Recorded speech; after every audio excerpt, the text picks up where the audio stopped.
Assalamu alaikum. I hope you people are doing well and good morning for non-Muslims. My today's topic is about some you people know geological related studies and their attributes, but I have some sort of giving typical type of discussions. I feel like if there's some colleague, if there's some your mentor, your supervisor, in fact, or someone else who know better than yourself, if he is not good in behaving and he is saying that you have given a knowledge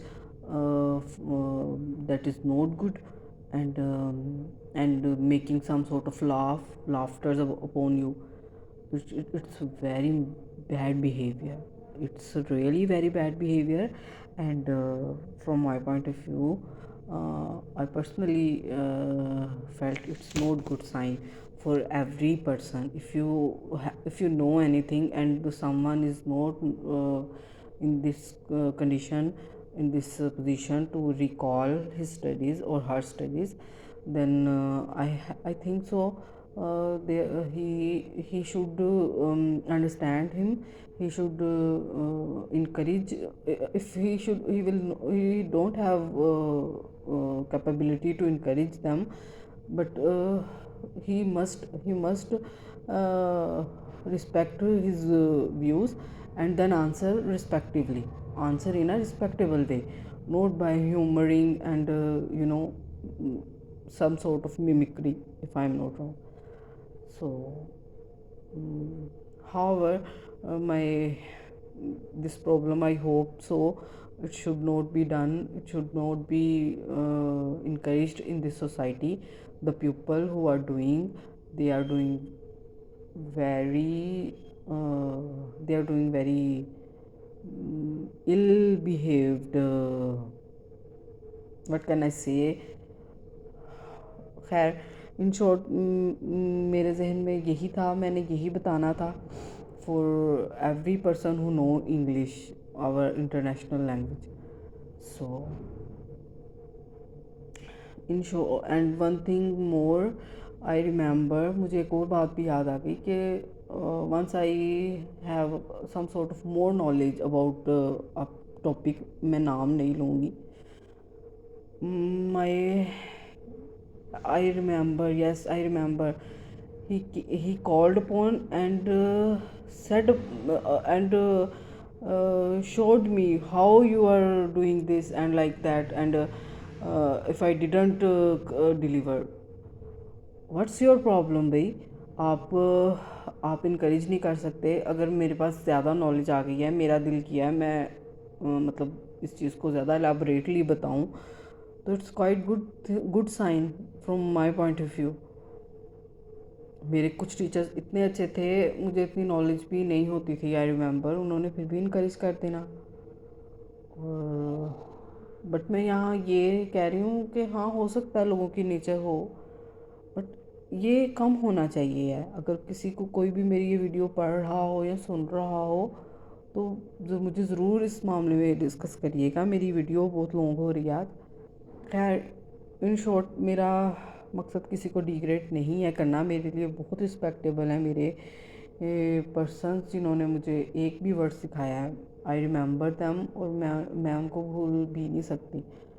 but खैर, in short, अब मैंने आप लोगों को बताना था stratigraphic sequences in salt range and Pothohar area. You know people about these things and but मेरा दिल था कि मैं आप लोगों को मेन इनकी चीज़ें बता दूँ, वहाँ क्या क्या होता है और किस तरह होता है.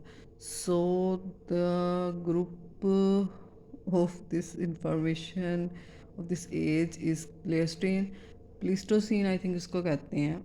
हाँ, प्लीस्टोसीन ही कहते हैं. In are blessed country Pakistan कराबा कॉन्ग्लोमरेट्स हैं, यहाँ पर फॉर्मेशन है मंसेरा सैंडस्टोन कॉन्ग्लोमरेट जो हैं, ये फॉर्मेशंस हैं। ठीक है, मैं यहाँ से स्टार्ट कर रही हूँ। तो यहाँ हमें क्या क्या चीज़ें मिलती हैं, किस तरह की हैं, और उसमें क्या क्या चीज़ें चाहिए होती हैं, तो वो मैं बता रही हूँ कि ताकि अगर आप लोग कभी वहाँ जाएं, आपका फील्ड हो। बहुत ज़बरदस्त एरियाज़ होते हैं ये।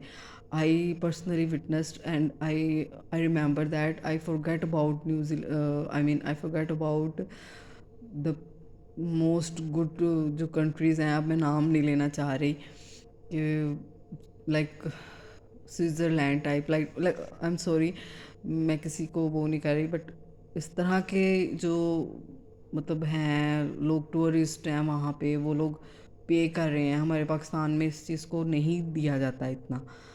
तो अगर इस पर भी लोग करें ना, अगर इस पर भी इन्वेस्ट करें, तो आई थिंक काफ़ी पाकिस्तान को इस चीज़ का बेनिफिट मिले। खैर, वो बहुत मज़े के एरियाज़ हैं, और आई रिमेंबर दैट शुरू शुरू में फ़ील होता है कि हम कहाँ आ गए हैं, और बट आफ्टर दैट आप लोगों को इस चीज़ों को इंजॉयमेंट भी होती है। शुरू शुरू में नहीं पता चलता कि ये चीज़ें कैसे हैं, हम इनको कैसे आइडेंटिफाई करें।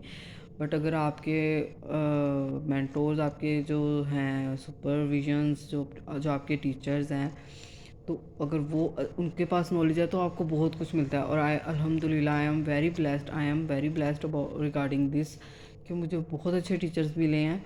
आई रिमेंबर कि मतलब आई डिडंट फील कि भाई मैं किधर जा रही हूँ, कहीं हम घूम ना जाए। और आई रिमेंबर दीज थिंग्स कि हमारे कुछ ग्रुप फेलोज को पता ही नहीं चलता था। तो मतलब कुछ चीज़ें ऐसी थी कि मतलब टीचर्स के लिहाज से मैं बड़ी इस मामले में शुक्र है अल्लाह का ब्लेस्ड रही हूँ। तो ये अल्लाह ताला रिगार्ड है उनका, हमेशा मैं रखूँगी। खैर, मैं कहाँ बात ले गई हूँ। In short, alluvium border beds जो हैं वो होते हैं ब्राउन एंड ग्रे कॉन्ग्लोमरेट्स हैं। सैंडस्टोन्स हैं, क्लेज जो हैं उनके इंटरबेड्स हैं। मतलब कहने का कि जो अलूवियम क्या होते हैं, आप लोगों को बहुत अच्छे से पता है अलूवियम्स कहाँ होते हैं, उनकी क्या शेप होती है। और ये चीज़ें मैं मेरे पास हैं नहीं, मुझे ढूंढनी पड़ेगी। मैं जिस दिन बैठी ना, फिर मैं आप लोगों को ज़रूर बताऊंगी। तो ये चीज़ें होती हैं। इसके अलावा प्लायोसीन से लेट मायोसीन की जो ग्रुप्स हैं, उनको उनको पाकिस्तान में नेम दिया हुआ है सिफालिक ग्रुप का। तो ये यहाँ पर जो फॉर्मेशंस हैं मैं उनके नेम मेंशन कर देती हूँ। बाकी जो लिथोलॉजीज़ हैं, जो उनकी कंपोजिशंस हैं, वो तो ऑल राउंड सेम ही होती हैं। अगर मैं आप लोगों को बता दूँगी कि यहाँ लाइमस्टोन है, दैट इज़ गुड इनफ। उसमें क्या क्या कुछ हो सकता है, you people know very well. तो सोन फॉर्मेशन, ढोक पठान फॉर्मेशन, ये नागरी फॉर्मेशन, सॉरी, हाँ, Nagri formation, Chinji formation.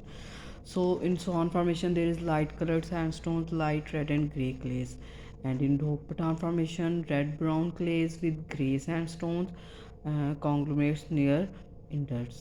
And while I'm concerning in Nagri formation, greenish grey sandstone and clays conglomerates near indus.